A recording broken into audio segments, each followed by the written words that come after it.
Perkenalkan, nama saya Nafota Lele, saya dari kelompok 3. Di sini saya akan menjelaskan mengenai struktur organisasi dan staf laboratorium medik. Dengan definisi struktur organisasi adalah bagaimana pekerja dibagi, dikelompokkan, dan dikoordinasi secara formal. Dalam sebuah organisasi, pembagian pekerjaan menjadi sebuah keharusan sebab tidak mungkin satu orang mengerjakan seluruh pekerjaan dalam waktu yang bersamaan. Tujuan organisasi saat menentukan rencana dan strategi yang akan dilakukan.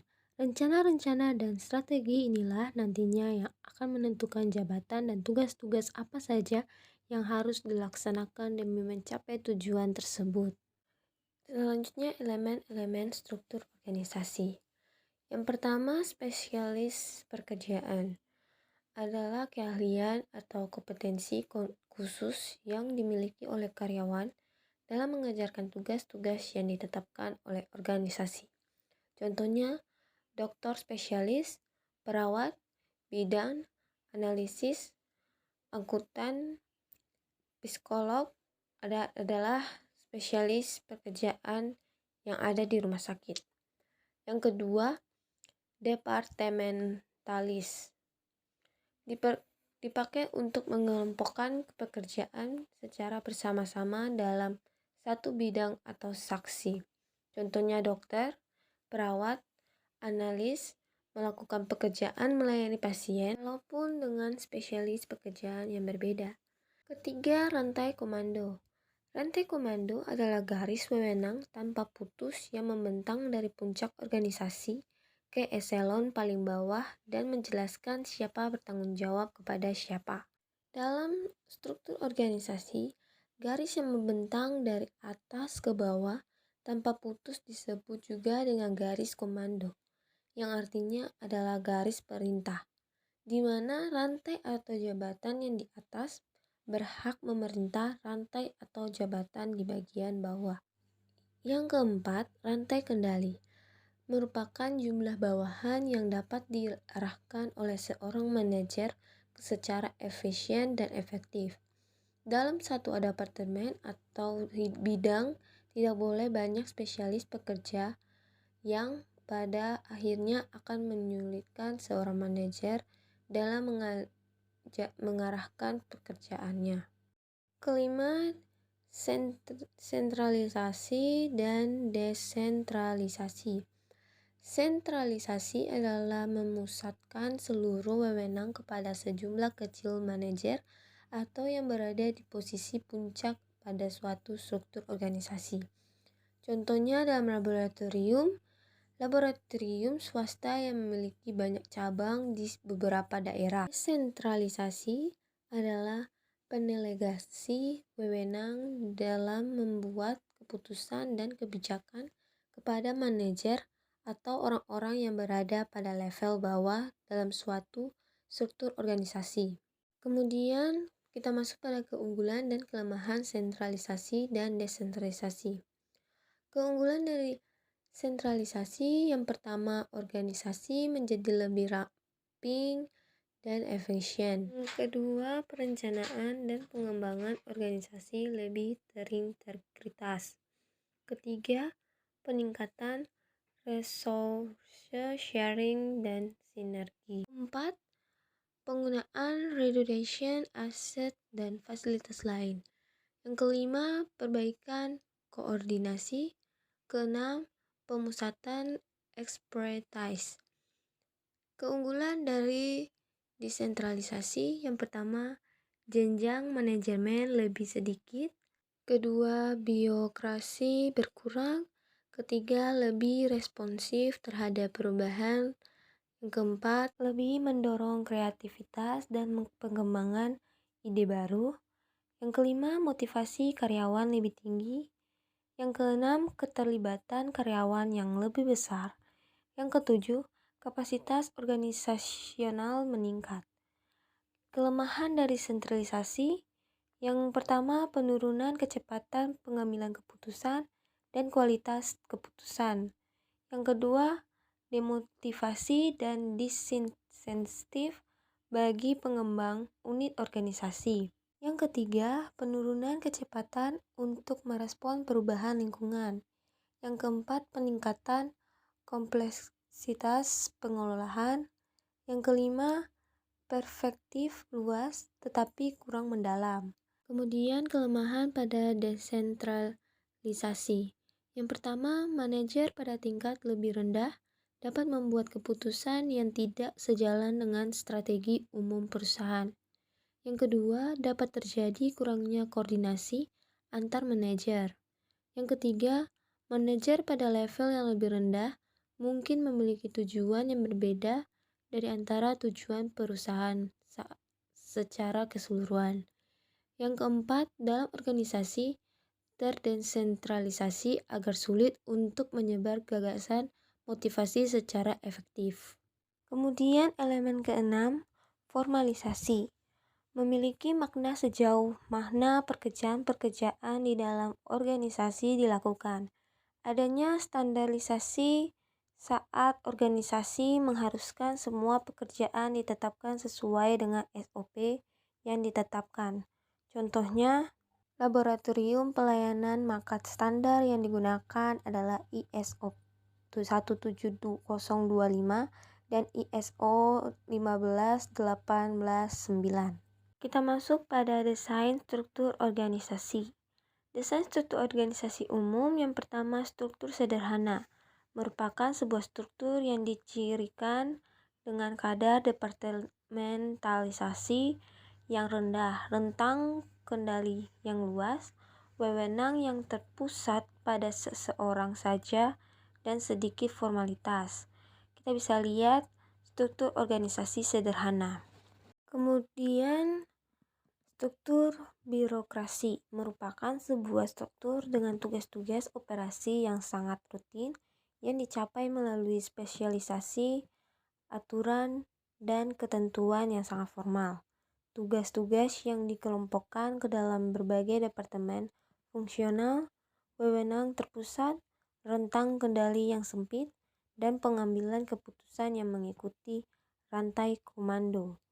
Kita bisa lihat struktur yang ada pada gambar tersebut. Kemudian ada struktur matris, merupakan sebuah struktur yang menciptakan garis wewenang ganda dan menggabungkan departementalisasi fungsional dan produk. Berikut kita bisa lihat contoh struktur organisasi matris pada gambar. Kemudian kita masuk pada desain struktur organisasi modern. Yang pertama, struktur tim merupakan pemanfaatan tim sebagai perangkat sentral untuk mengordinasikan kegiatan-kegiatan kerja. Berikut kita bisa lihat contoh organisasi tim pada gambar. Kemudian yang kedua ada struktur organisasi virtual. Adalah struktur inti kecil yang mensubkontrakkan fungsi-fungsi utama bisnis secara detail. Yang ketiga, organisasi nirbatas adalah sebuah organisasi yang berusaha menghapus rantai komando, memiliki rentang kendali tak terbatas, dan mengganti departemen dengan tim yang diberdayakan. Kita bisa lihat contoh struktur organisasi virtual pada gambar. Selanjutnya, kita masuk pada fungsi struktur organisasi. Yang pertama, kejelasan tanggung jawab. Setiap anggota dari organisasi harus dapat bertanggung jawab dan mengetahui apa harus dipertanggungjawabkan.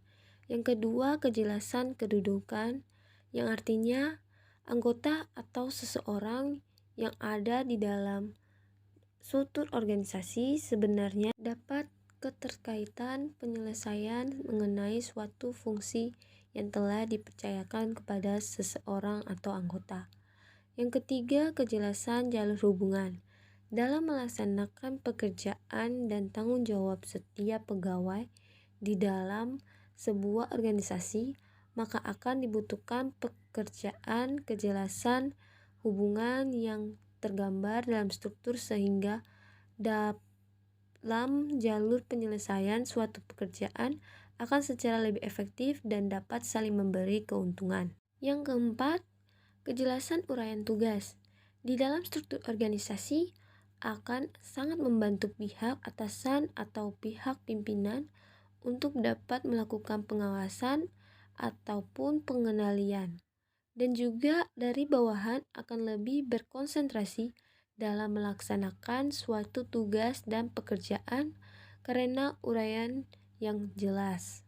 Kemudian kita masuk dalam struktur organisasi laboratorium medik. Kepala Laboratorium Keterampilan Medik yang pertama melakukan perencanaan kebutuhan sarana dan prasarana yang diperlukan oleh Laboratorium Keterampilan Medik guna menunjang pelaksanaan kegiatan belajar mengajar dilaksanakan di Laboratorium Keterampilan Medik FKUB. Yang kedua, melakukan pengelolaan laboratorium termasuk mengkoordinasi SDM laboratorium yang terlibat di dalamnya dalam rangka pelaksanaan pelayanan laboratorium. Yang ketiga, memonitor pelaksanaan pelayanan laboratorium dan evaluasi guna peningkatan pelayanan laboratorium. Yang keempat, mempertanggungjawabkan seluruh anggota operasional laboratorium kepada dekan. Kemudian, divisi keterampilan dasar. Yang pertama, memfasilitasi penyelenggaraan pelatihan keterampilan dalam PMB S1 dan profesi. Yang kedua, memfasilitasi pelaksanaan pelatihan keterampilan kompetensi S1 yang diselenggarakan LSM dan alumni FKUB. Divisi keterampilan lanjutan. Memfasilitasi pelaksanaan pelatihan keterampilan skill dalam PMB MPPDS. Yang kedua, menyelenggarakan pelatihan keterampilan dengan target peserta postgraduate atau profesional. Kemudian divisi keterampilan khusus. Menyelenggarakan pelatihan keterampilan non-klinis dan soft skills yang dapat dilatihankan oleh staf FKUB. Kemudian divisi operasional umum. Yang pertama bertanggung jawab melakukan pelayanan administrasi, alat, bahan, dan penggunaannya. Yang kedua bertanggung jawab mengatur penjadwalan, mempersiapkan ruangan dan alat-alat, serta bahan yang akan digunakan mengoperasionalkan alat-alat yang digunakan, serta mengawasi penggunaannya. Kemudian kita masuk pada tugas staf laboratorium medik. Yang pertama, kepala laboratorium. Kepala laboratorium bertanggung jawab kepada ketua jurusan dalam menjalankan tugas sebagai kepala laboratorium konversi energi elektrik. Kepala laboratorium bertanggung jawab atas penggunaan fasilitas laboratorium. Yang kedua, staf laboratorium. Staf laboratorium dapat menggunakan fasilitas laboratorium dengan memperhatikan jadwal penggunaan peralatan dan ketersediaannya. Dalam menggunakan peralatan dan fasilitas laboratorium, staf dapat mengajukan penggunaan peralatan dan fasilitas lab setelah mengkoordinasikan dengan kepala laboratorium. Koordinasi dapat dilakukan secara lisan. Kemudian yang ketiga, teknisis. Teknisis bertanggung jawab kepada kepala laboratorium dalam menjalankan tugas sebagai teknisis dan bertanggung jawab atas penggunaan fasilitas laboratorium. Yang keempat, asisten praktikum. Asisten praktikum bekerja berdasarkan izin dari kepala laboratorium. Penggunaan fasilitas oleh asisten praktikum dilakukan juga secara lisan. Baik, sekian dari penjelasan saya. Terima kasih.